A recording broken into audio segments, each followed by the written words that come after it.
అనుకోలేదే నువ్వు నాకు అమ్మని ఒక్క నిమిషమైనా ఉండలేనే నువ్వు లేనిదే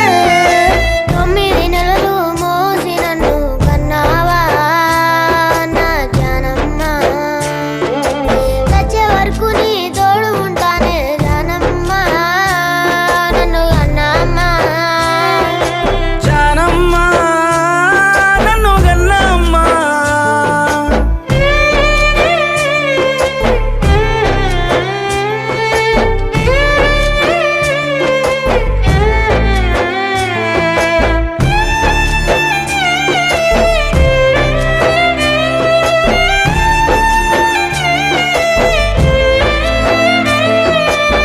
పెడు మెతుకులు తినడానికి లేకున్నా కొండంత కష్టం పడ్డావే ఎన్ని అవమానాలొచ్చిన అట్ట గుండెల్లో దాసుకున్నావే